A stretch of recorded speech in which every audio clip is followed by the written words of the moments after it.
Sais-tu ce qui me fascine? Le cerveau humain est capable de remodeler ses connexions neuronales lorsqu'une personne expérimente une véritable indépendance. Les découvertes scientifiques à ce sujet sont remarquables. Il a été démontré que les femmes vivant seules présentent une augmentation de l'activité dans le cortex préfrontal, précisément la région impliquée dans les fonctions exécutives, la pensée créative et, plus encore, le sentiment de bonheur. Cela dépasse le cadre de la psychologie.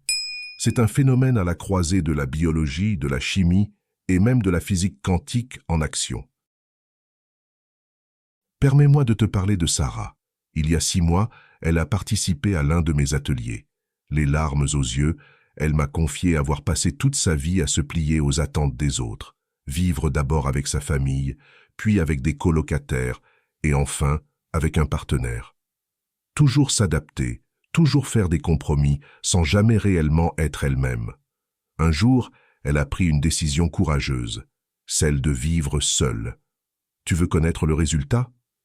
En seulement 4 mois, son taux de cortisol a chuté de 47%.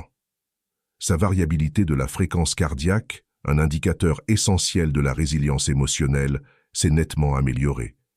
Mais ce qui m'a véritablement frappé, ce sont ses scanners cérébraux. Ils ont révélé la formation de nouveaux réseaux neuronaux dans des zones liées à la confiance en soi et à la conscience de soi. Voici une idée qui pourrait remettre en question tout ce que tu as appris. La croyance selon laquelle les femmes ont besoin d'une compagnie constante pour s'épanouir n'est rien d'autre qu'un programme. Un programme insidieusement implanté dans ton esprit par la société sans que tu n'y aies consenti. Réfléchis-y un instant. Combien de fois as-tu entendu des questions comme « Tu ne te sens pas seul » ou « Quand comptes-tu te poser ?» Ces interrogations ne sont pas innocentes. Elles relèvent d'un conditionnement social conçu pour freiner l'atteinte de ton plein potentiel. Lorsqu'une femme entre dans un espace qui lui appartient entièrement, quelque chose d'extraordinaire se produit dans son cerveau. Les recherches récentes en neurosciences révèlent qu'en évoluant dans un environnement paisible et maîtrisé, l'amygdale, cette structure ancienne du cerveau, responsable des réactions de combat ou de fuite, commence à s'apaiser. Mais cela ne s'arrête pas là. Dans mon laboratoire, nous avons observé un phénomène fascinant. Lorsqu'une femme adopte une vie en solitaire, ses schémas cérébraux subissent une transformation profonde. Les ondes bêta, souvent associées au stress et à la stimulation extérieure incessante, laissent place à une augmentation des ondes alpha et θ, ces mêmes fréquences qui favorisent la créativité, l'intuition et une paix intérieure profonde. Ce ne sont pas de simples ressentis, mais des changements mesurables et quantifiables se produisant directement au niveau neuronal. Parlons de ce qui se passe vraiment dans ton cerveau quand tu as un contrôle total sur ton environnement. L'hypothalamus commence à produire moins de cortisol, l'hormone du stress, et davantage de DHEA, l'hormone associée à la jeunesse, à la vitalité et à la clarté mentale. En fait, nos recherches montrent que les femmes vivant seules pendant seulement 3 mois réduisent leur production de cortisol de 35%. Pense-y. En changeant simplement ton mode de vie, tu modifies littéralement la chimie de ton corps. Mais ce n'est pas tout. Chaque fois que tu résous un problème par toi-même, chaque fois que tu prends une décision sans consulter les autres, tu construis de nouveaux chemins neuronaux. Ces chemins sont comme des muscles. Plus tu les utilises, plus ils deviennent forts. En vivant seul, tu fréquentes en quelque sorte une salle de sport neuronale, renforçant quotidiennement ces circuits de l'autonomie. Les scanners cérébraux que nous avons réalisés sont fascinants. Les femmes vivant seules montrent une densité accrue dans les zones liées à la prise de décision, à la régulation émotionnelle et à la résolution créative de problèmes. Tu ne fais pas qu'apprendre à vivre seul, tu reconstruis littéralement ton cerveau pour devenir plus autonome. Le changement le plus profond se produit dans le Default Mode Network, réseau par défaut, la partie du cerveau active lorsque vous n'êtes pas focalisé sur le monde extérieur. Chez les femmes vivant seules, ce réseau devient plus efficace et mieux organisé. Vous ne créez pas seulement la paix dans votre environnement, Vous reprogrammez littéralement votre cerveau pour la paix, la force et l'indépendance à un niveau profond. Imaginez transporter ce cerveau réorganisé, ce champ énergétique cohérent, dans chaque interaction, chaque décision, chaque moment de votre vie. Ce n'est pas de l'isolement, c'est de la libération. Ce n'est pas de la solitude, c'est la souveraineté sur votre propre système. Voici une vérité souvent méconnue sur le conditionnement social. Il ne se limite pas à l'esprit, il est profondément ancré dans la biologie. Chaque fois que vous ressentez ce besoin d'approbation ou que vous doutez de votre capacité à être seul, ce n'est pas votre moi authentique qui s'exprime, mais le résultat de programmes sociaux profondément intégrés à votre système nerveux, comme un code logiciel inscrit dans un ordinateur. Comprenons ce qui se passe réellement dans votre corps lorsque vous vous libérez de ce conditionnement. Pendant des siècles, les femmes ont été programmées à croire que leur survie dépendait d'un lien constant avec les autres. Cette croyance a créé une véritable dépendance biologique, une addiction à la validation externe. À chaque fois que vos choix sont approuvés par autrui, votre cerveau libère une dose de dopamine, ce qui procure une sensation de bien-être, n'est-ce pas? Mais voilà le problème. Vous vous retrouvez enfermé dans une quête incessante de cette prochaine dose d'approbation. Lorsque vous choisissez de vivre seul, votre corps traverse ce que je qualifie de sevrage de validation. Vous pourriez ressentir de l'anxiété, de l'incertitude, peut-être même une certaine peur.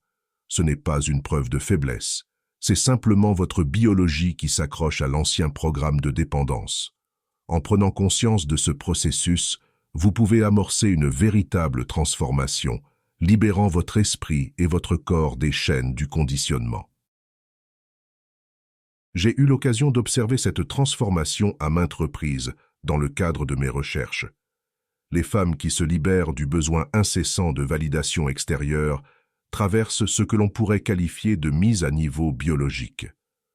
Leur système immunitaire se renforce, leur sommeil devient plus profond et réparateur, et leur niveau d'énergie se stabilise. Pourquoi cela se produit-il?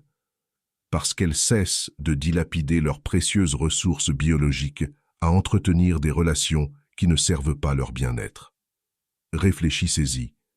Chaque fois que vous choisissez de faire confiance à votre propre jugement plutôt que de chercher l'approbation des autres, vous créez de nouveaux réseaux neuronaux.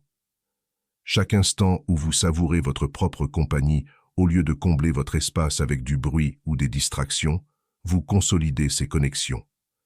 Ce n'est pas une simple hypothèse. Ces changements sont visibles sur des scanners cérébraux. Et voici l'aspect le plus captivant. Une fois ce programme dépassé, votre champ énergétique tout entier se transforme. Chaque fois que vous répétez mentalement votre futur désiré avec une émotion élevée, votre cerveau ne fait pas la différence entre l'expérience réelle et ce que vous imaginez. Vos neurones déclenchent de nouvelles séquences, construisant de nouveaux réseaux et préparant votre biologie à cette nouvelle réalité.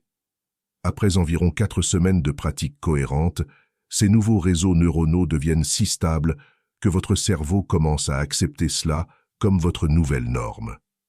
Réfléchissez à cela. Chaque fois que vous méditez et que vous répétez émotionnellement votre futur, vous envoyez un nouveau signal dans le champ quantique. Vous ne faites pas que rêver.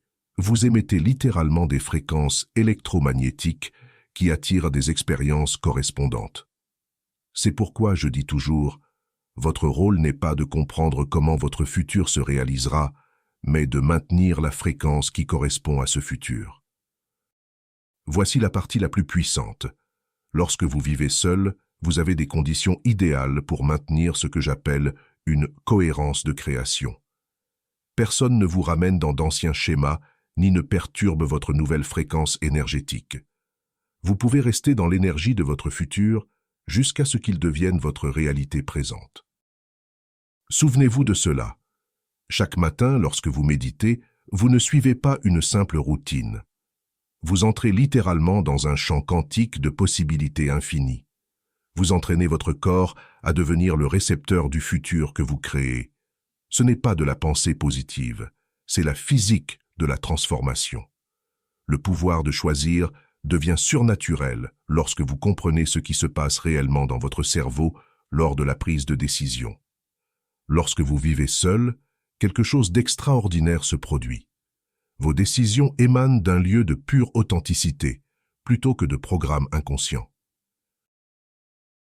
J'espère que ce message t'a été utile. Si tu as aimé la vidéo, je te serais reconnaissant de laisser un j'aime et de t'abonner. Si tu te retrouves sans mots, écris simplement « Je crée mon avenir avec harmonie et autonomie » pour montrer que tu fais partie de la minorité qui a suivi la vidéo jusqu'à la fin. Merci beaucoup pour ton attention et à la prochaine.